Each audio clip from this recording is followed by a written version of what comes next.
welcome to Agile Clips, where we break down Agile into manageable pieces. In this episode, we're joined by James Saliba to discuss what it takes to be a leader. All leaders can find themselves stuck, and in this conversation, James explains what causes it and how to get unstuck.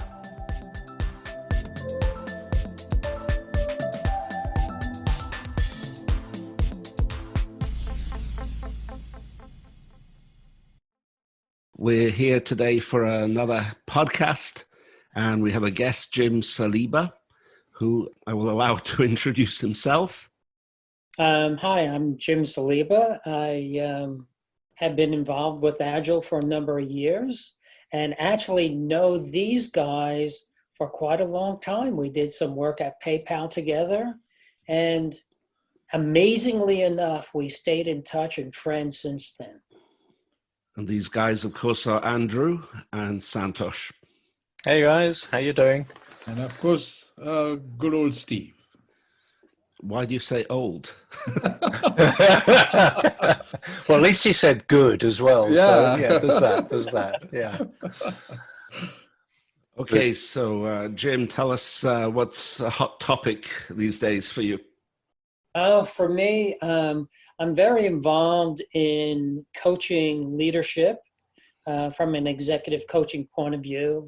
A number of years back, it came to my mind that Agile often works well in the trenches, in the engineering teams, but there's often a disconnect that happens a couple layers up, that management and leadership still try to work things in very project-orientated, kind of a waterfallish way, which is different than what's happening from an Agile point of view. So some people went into what I would call business agility, and I decided to focus not so much on the teams. There's a lot of people there. Let's get the leaders into shape.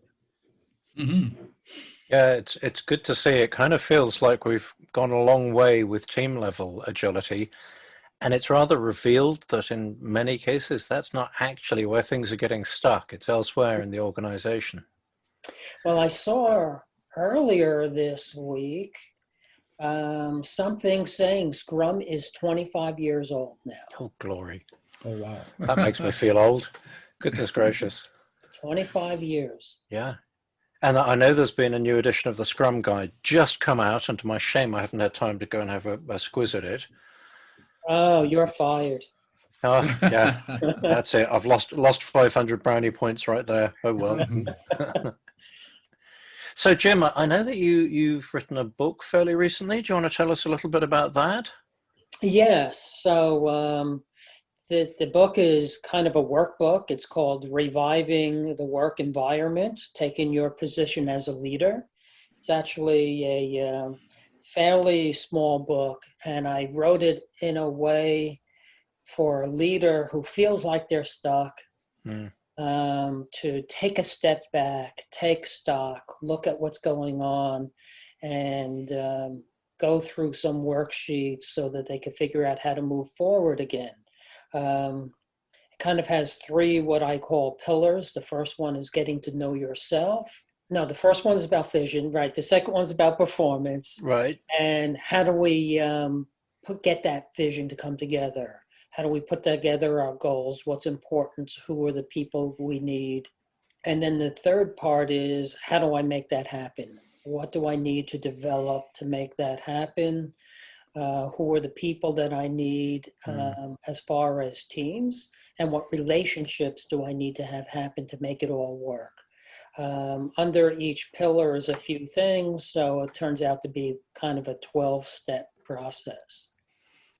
It's fascinating, isn't it? How often you go into an organization and ask, well, what's the vision? What's this organization up to? How will the world be a different place when it's actually fulfilled what it's here for? And you get blank stares. Yes. So especially at the middle management layer, senior managers, directors, I find this a lot. We're so much in the trenches of get this done, get this done, get this done. We we lose sight of the value we're trying to bring, and we're just trying to deliver on activities. How much Yes. output am I doing? How many releases did we have? Not so much about did the releases deliver anything? Is it delivering value? Are we serving our customer? This is a big problem that I see in middle management. And often when I talk to them, they say three things or something like these three things: that they are feeling physically drained every day because of the overwhelming amount of work and stress that's put upon them. They're paralyzed in many ways in moving forward because of conflicting priorities, and we don't know how to manage them. And they also feel like they don't have a voice to change the craziness around their world. Um, and basically, what I try to do when I work with them is help them generate clarity so they're not so overwhelmed. Uh, how to put prioritization processes into place so they can get rid of that conflicting priorities, and how to be more strategic and influential so they have a voice against the craziness. Yeah, I get it. I don't know about you guys, Santosh and Steve, but I absolutely recognize what you're talking about, and recognize that when people are that buried and that busy, it's actually really hard for them to slow down and actually have a long, hard look at what they're up to. So that connection to vision is often lost. Never mind, I mean, going even further out than that. I mean, something that I've been thinking about an awful lot over the last couple of years is what economists call negative externalities. Well, we've just been so busy doing things that there's been no attention paid to any of the accidental negative impacts that probably don't affect our bottom line, but we cause them. You know what I mean? Yep. Have you found any way of sort of bringing that kind of thing to people's attention, or had any success there? This is one reason why I wrote the book. Not everybody has coaching available to them. They might feel it's expensive, or their company won't pay for it. They have other priorities personally and they can't pay for it out of pocket. So I wanted to create a couple simple ways for people to access this.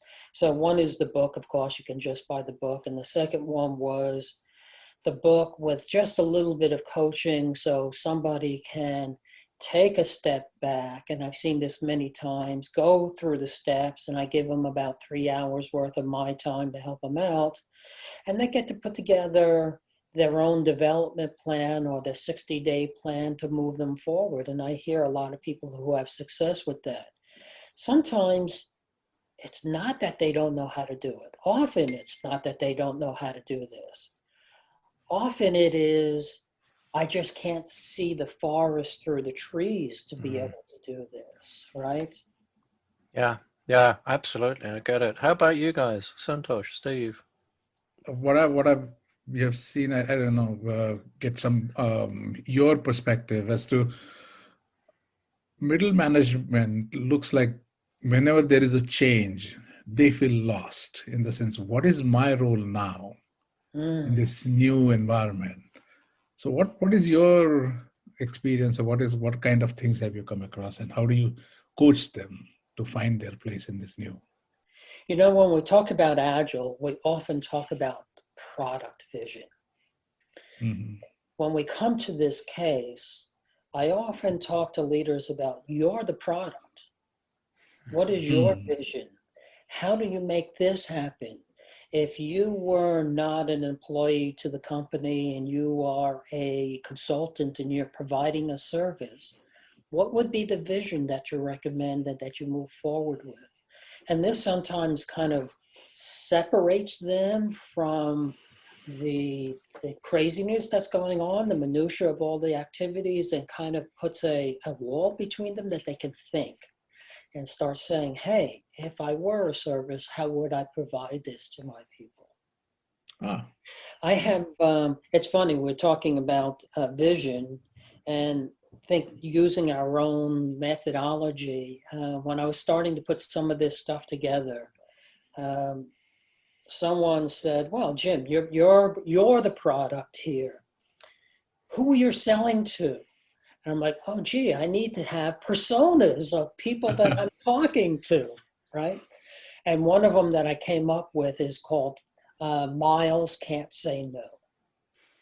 And Miles is a director who can't say no to anybody, in fear that as soon as they say no, they feel like they're going to get fired or they're inadequate or whatever. And it causes all kinds of problems to feel like the three things that we said, right? That they feel drained because they can say no, they can't say no to anything. Mm-hmm. They have conflicting priorities because they're getting things from all over the place, and because they feel they can't say no, they don't have influence to say no.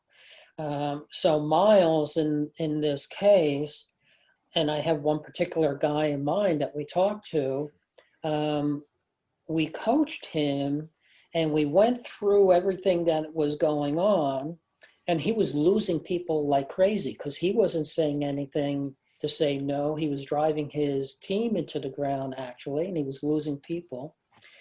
And we finally got him to a point where we said, these are the problems. Here's a lightweight strategy to move forward. We got his manager on board, and it was like, "Miles, why didn't you tell me this was going on? I would have helped you." Because he just felt he can't say no, he wasn't communicating up. So this is often just the simplest thing. How do we communicate? And one other thing to that, and I always tell people this, don't just go with the problems. When you go into your boss with just the problems, you're asking them to fight your battles, to firefight for you. You have to go there with some possible solutions and a recommendation. Pick one. It may not be the one that your manager comes up with, or the manager may add some other things to it, but it gets a conversation going rather than just what be considered complaining. Yeah. And I think that turns also people from order takers to actually thinkers, because otherwise you are seen as just an order taker. Yes, I 100% agree. That is a great way to put it. We talk about that all the time. There is a whole section that I talk about with executives who are struggling with what we would now call executive presence, right? And the things we're talking about is just pieces of it. But being able to think critically and think things through is a big part of that executive presence. And you don't have to have every answer. You don't have to have all the solutions. You can go to your team. There are leadership styles, one called democratic, right? Where you go to your team and you talk to them and you talk out the solution, and you have them help you figure it out. This doesn't make you any less of a leader. This makes you, in my mind, more of a leader, right? Yeah. Being authentic and being vulnerable and allowing that to happen. Plus, just like we say when we coach teams, right? When they help come up with the solutions, they're going to have buy-in to it. Same thing here. If you're having your team help you come up with the solutions that we're going to move forward, they're going to feel like they've been heard, right? Even if you don't pick one that Steve didn't pick, right? That Steve didn't come up with. Steve is going to feel like he was heard, and Steve is going to have some buy-in and pick the one that the team democratically went with, right? Yeah. Yeah, it's like one of the tools that I absolutely adore is Jürgen Apollo's delegation poker, where you actually work with the team to go, what are all of the things that we need to be responsible for? And between, at one end of the scale, I have to be responsible as the boss. The law actually requires it. My name is where the signature goes. I have to be responsible for this stuff, right the way down to, I don't even need to know that you guys are doing this. So let's lay out all of these things. Let's make a decision about to what extent do I need to be involved? To what extent is it all you guys? document it, and then we'll go for it. That to me is leadership. Yeah. Actually creating the space inside which people know how to get things done. Well, there are all kinds of leadership styles out there, right? Yeah. Well, back to the term executive presence. If you look up many articles, they'll say there's six things that make executive presence, there's 7 things, and they talk about being aware, a self-awareness and awareness of your people, of having some charisma to talk. Well, those are just attributes. The style in which you activate these different attributes is different for everyone. And there's plenty of room, even though you talk about these attributes, there's plenty of room for each individual person to develop their own style to make it happen. Don't you find that those articles that are like this, you won't believe the 7 magic things that make every business successful. I've been talking with a colleague of mine recently, and he's like, all of my clients, they just want me to spend half an hour, show them something, and magically make their business work out. Yeah, it doesn't work like that. No. Sorry about that. Actually, that's a great segue to what I wanted to bring up. So I really like everything Jim said. My first reaction was to check my calendar to see if I had 3 hours anytime soon, and it's sort of 12 months out. But anyway, that's a separate story. But what I am wondering is, we always say that people can only be coached when they want to be coached. So that's one precursor, and I like the fact that the idea of the book, and people can also get a minimal amount of coaching. That's really cool. But how do you help people keep going after that brief spell of coaching? Well, yes, that's a great question. For me, what I have done is, and this is why I developed it, was to give them a brief amount of coaching so people can experience what it is and decide for themselves if they would like more of it. And to try to get more of it. We're actually working on some articles and methodologies to deliver out to people to help bring coaching into their organizations at different levels and different pieces.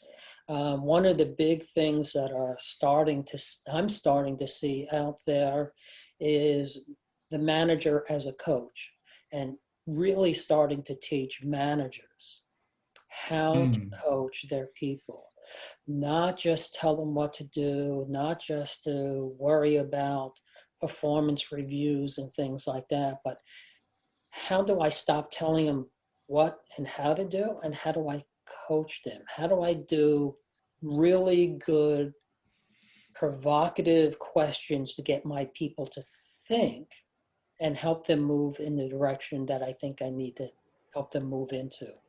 And when we talk about coaching, especially executive coaching or life coaching, that's what we're talking about. There's not really teaching in it. There isn't consulting in it. Some people compare it to therapy because we ask a lot of questions. In fact, I had someone today, and she said to me at the end, Jim, is this what our coaching sessions are going to be like? She's a new client. She says, it feels like therapy, but I love it. And I said, this is good. This is about asking right questions, getting you to really think before I give you my observations. I share, I really bring my experience into it, but I don't know your situation any better than you do.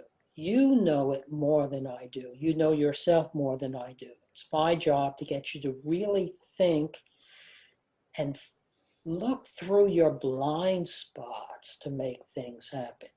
And the crossover between therapy and coaching, I always talk about therapy often is backward looking. What happened in the past? What has happened to make these things happen that has me feel the way I feel or act the way I act? Coaching is more forward looking. It's really to get those questions, to get you to a light bulb going off and an aha moment, what we would call a new awareness. And then the next question will be, okay, Santosh, what are you going to do with this new awareness? How are you going to bring it to life?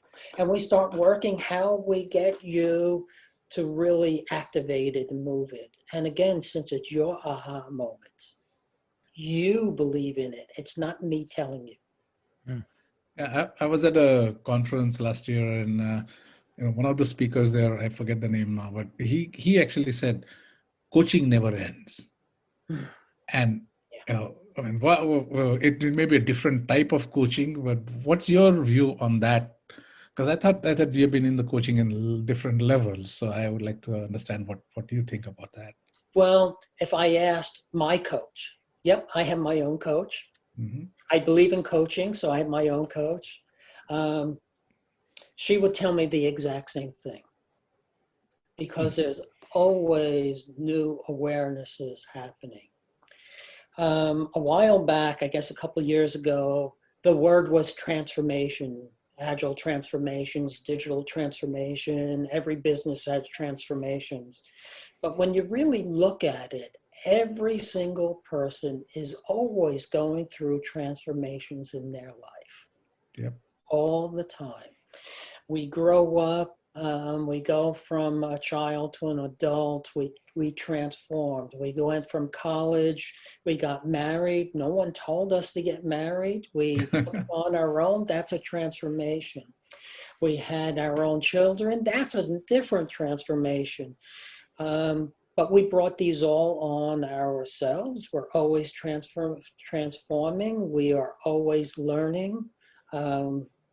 I still go out and go to courses and seminars. And when I'm 85 years old, I hope I'm still doing it, because I believe if I'm not learning something new every day, that's the day I die.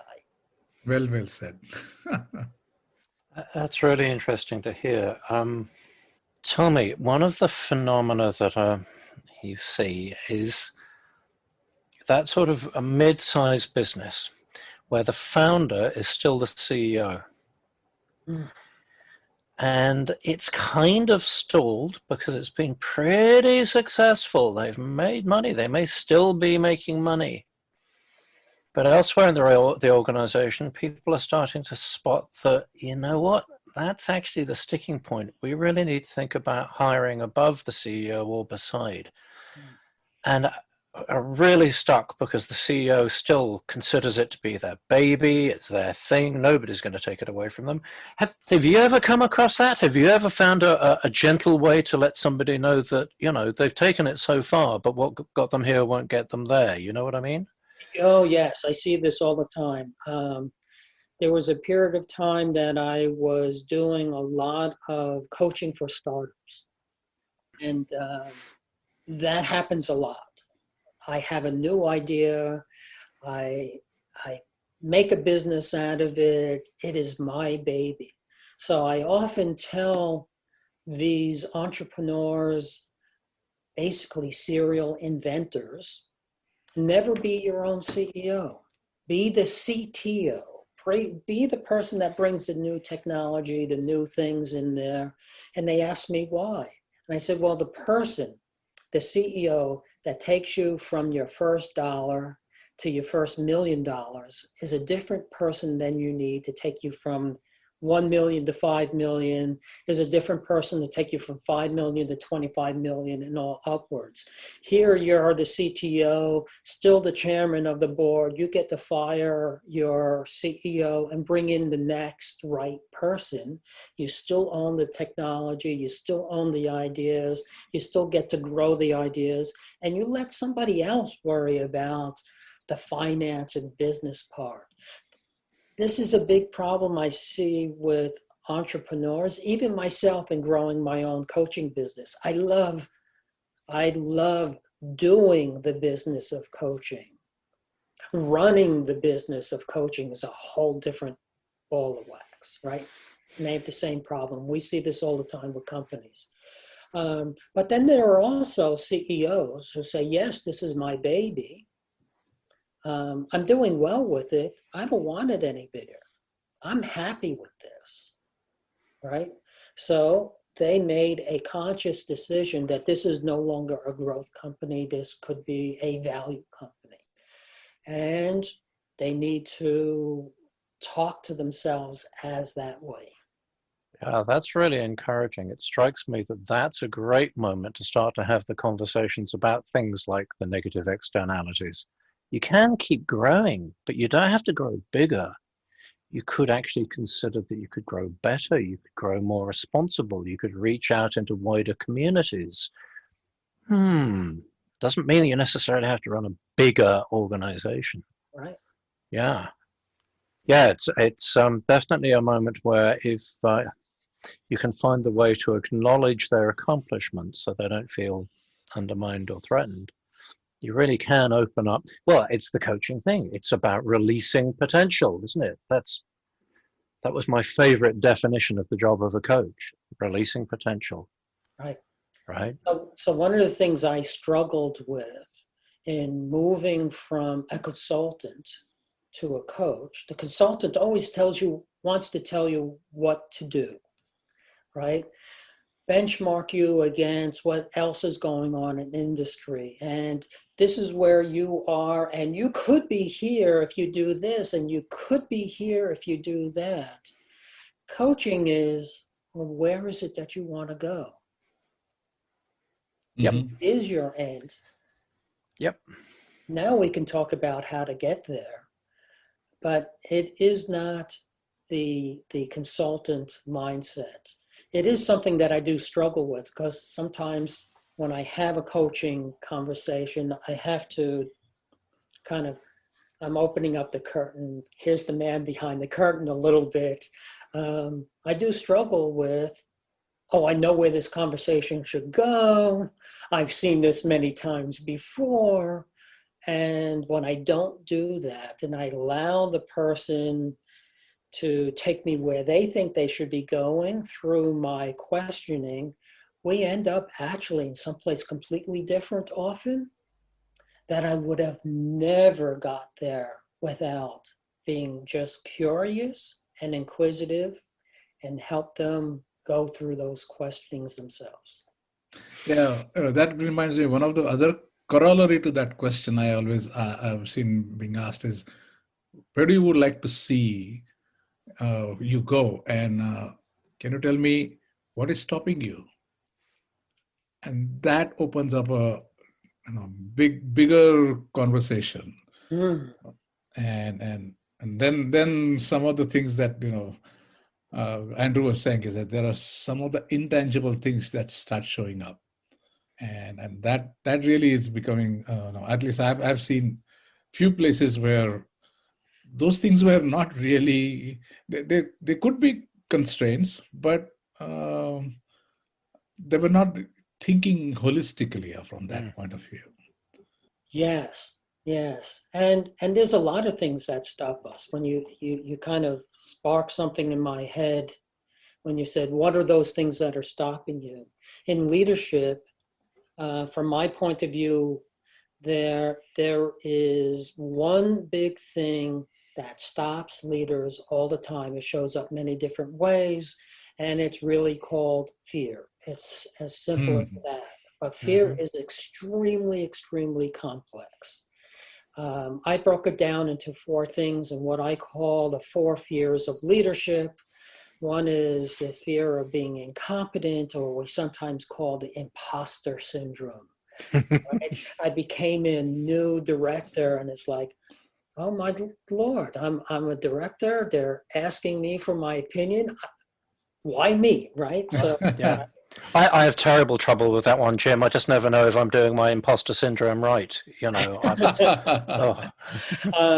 We all struggle with that one, and that's why these 4 fears, people identify with it, right? The second one is the fear of appearing foolish, especially in an environment where there's a lot of politics going on. Am I going to say something that somebody's going to make me feel foolish because of whatever politics are going on? this, you heard of fear of missing out. This kind of falls in there, right? Yeah. There's the fear of underachieving or fear of failure, right? If I take this on, I'm going to fail. Perfectionism comes in here sometimes too. If I can't do it perfect, I'm going to fail. I'm not going to take it on. And the last one is fear of appearing too vulnerable.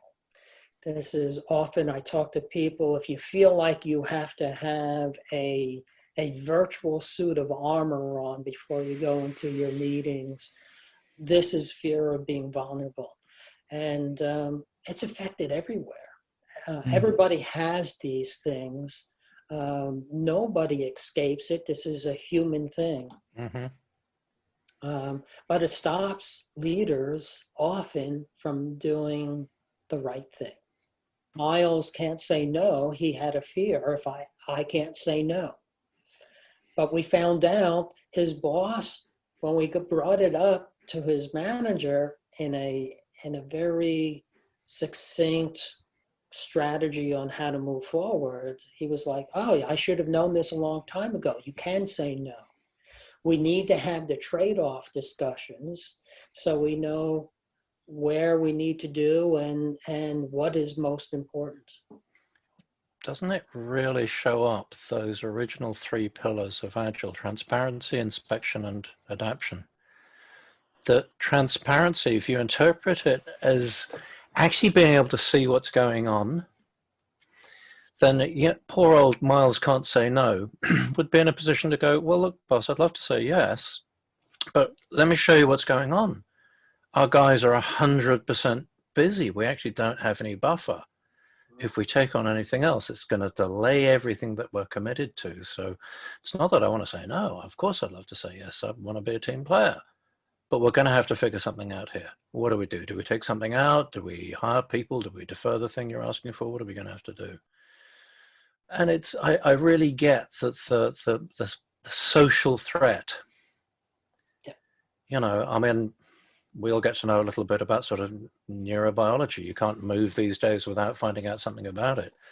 That bit of your brain that's interpreting this stuff doesn't really tell the difference between a fear of looking bad to your peers and a bear chasing you down the river. As far as your deeper, older brain is concerned, either way, you're in trouble, right? Yeah.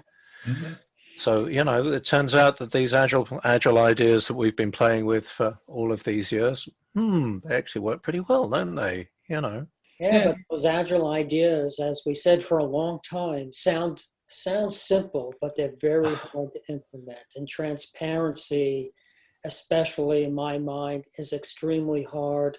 We try to put metrics in place so we can make decisions, and everybody says, oh my God, it's a report card. I have to make my report card look good. So they do things to make the report card look good, and we can't make the right decisions for the business. Yeah. I think we've all seen those situations where maybe year one, they use the metrics to actually determine if things are going well. And then, unfortunately, somebody for year two decides to tie people's bonuses to an improvement in the metrics. And that never ends well. That's the weaponization of the report. That's exactly right. Yes, that leads to all kinds of dysfunction. Yep. Coach can be the messenger. And then you can shoot the messenger, but the message doesn't change. So, that's really where coach's courage. Coach is the one who actually gives the voice to these fears. And when I've been in that situation where, as you said, Miles can't say no.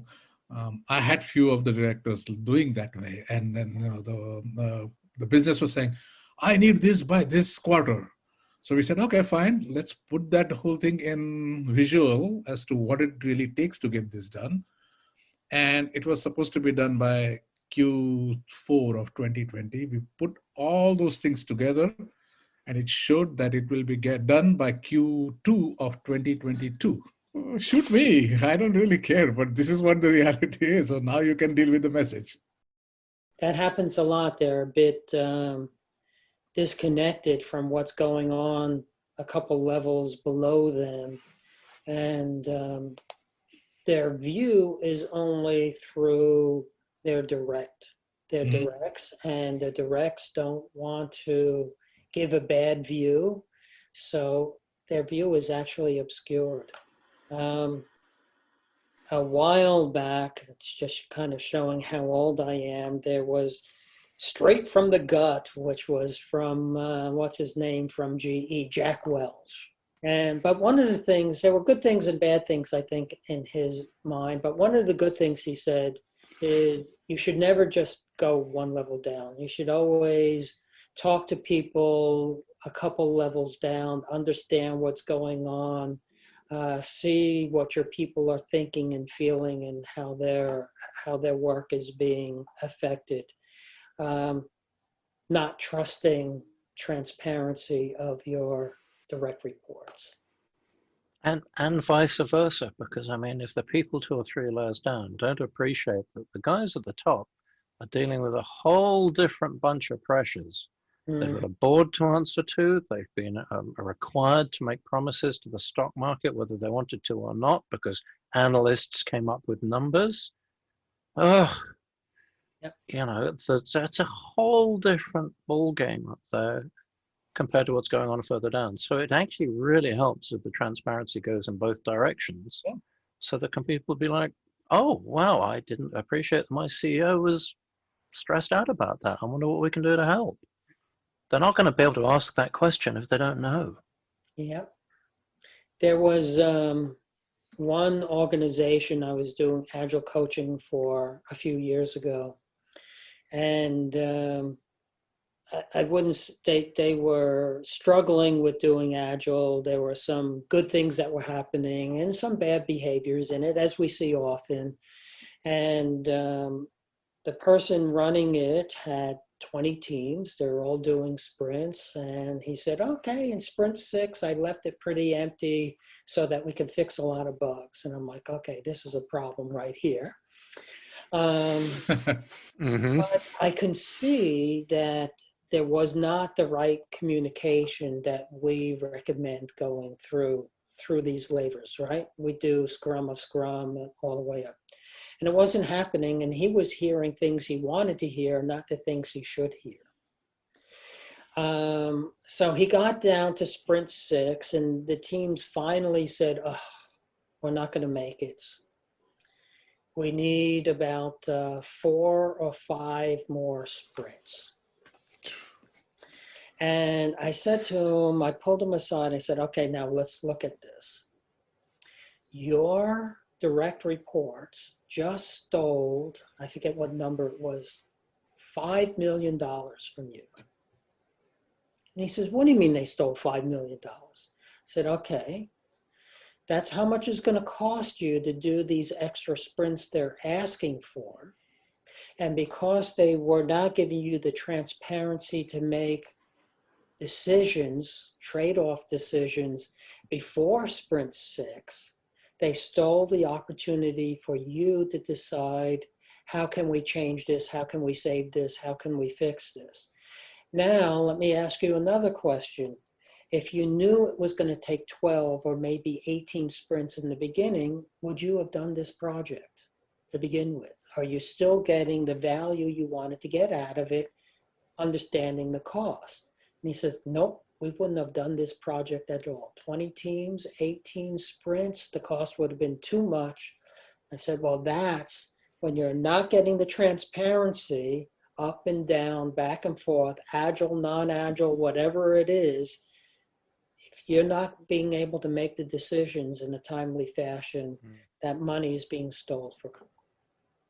Oh, yeah. I remember years ago when we all worked together, I dug into this a little bit, and I found out that back then, most of the sort of Silicon Valley big-ish companies had an easy rule of thumb. It was $1 million per team year. Mm-hmm. That was the run rate. That was what they were figuring it would cost to keep a team in work for a year.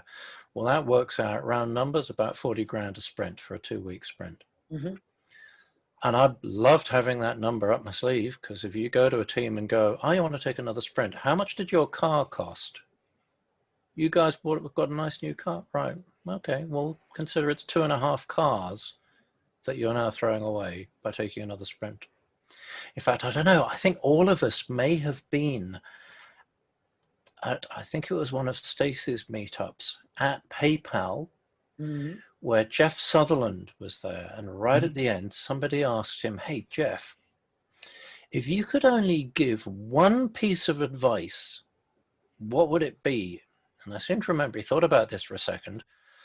And then he skewered the audience with his gimlet eye and said, if your team isn't delivering tested working software at the end of every sprint, please quit and go and work for our competition, because you're no use to us. I would rather you were no use to them. And we all sat there with our hair streaming backwards going, oh my God, I'm glad you said that, not me. Wow. Well, sure enough, he was using the privilege of the stage. Yep. But you get the point. If it's 40 grand, but this was years ago, it's 40 grand per team sprint. Yikes. Yeah. And if you're producing tested working software every sprint, you're getting some pretty quick feedback. You can figure out if that software is actually doing what you think it's going to do. But if you're working on a project where 20 teams are a year late, you better have a lot of cash in the bank. Yep. I mean, we're using a number closer to a little over 60,000 per team per sprint. Yeah. And one of the things that I do a lot for leadership is I don't talk, when I get to a certain level, I don't talk about sprints and I don't talk about team sprints. I convert it into those rough dollars and saying and I talk about it in dollars. And then all of a sudden the conversations change, because dollars is a currency that we truly understand that's different than a team sprint, right? Yep. Or a man hour or whatever work unit we want to use. When we get it to dollars, even though it's rough, our brain just works completely different. Yeah, interesting, because I when I was coaching to one of those leaderships, I actually used similar, but not in dollar sense. I said, what is the investment you're ready to make? Because that's what's going to start paying you. And this is what is investment dollars will be needed. And now you can tell me whether the return on your investment is going to be X.5 or 1 over X. Now you can, they can relate to that very easily. Right. Instead of number of people, what kind of things they're doing, all kind of things. But yeah, so we had changed the vocabulary from job size to investment. Yep. And that changed the discussion. Yeah. I think it's a good way to reveal what do you want to get out of this question? I'm sure this has happened to you as well, Jim. You get brought in by somebody and it's like, well, we want to be agile here. Okay. Well, why? Why do you want to be agile? I mean, let's say you employ me and I'm here for 3 months, 6 months, a year, whatever. What's going to be different, and how will you know that you've got that? And what's it actually worth to you? It's amazing how often people are like, oh, I don't know. Well, I know this agile thing's supposed to be good, isn't it? Well, yeah, but let's dig into this a little bit so that we can actually know whether we're going in the right direction. And I want you to know that I'm worth my money. Yes. Right? So whether it's agile or executive coaching or either way that we do it, it's what do you want to get out of this? Yes. But then I dig down even further, and it's why do you want to get out of that? And then I want it down to personal. If you, Andrew, were trying to hire me as an executive coach because you want to make it to your next rung up the ladder, I want to move from a director to a senior director, right? I'm like, okay, what does that mean to you? Why do you want to be a senior director? Well, I make more money. Well, why do you want more money? What does that mean to you, right? When they get down to the fact of well, I can provide for my family more. I can do this. It's personal to me. When I get down to that, then my last question starts to be, well, what values are you honoring by being able to ask for that? And what values are you dishonoring about asking for that? And that gets them to really think. And when they get past that question, then I know they're ready for me to talk to them. Yeah, that's great. Yeah. Isn't it funny how sometimes you have to ask the negative question to get the positive answer? Yes. Right?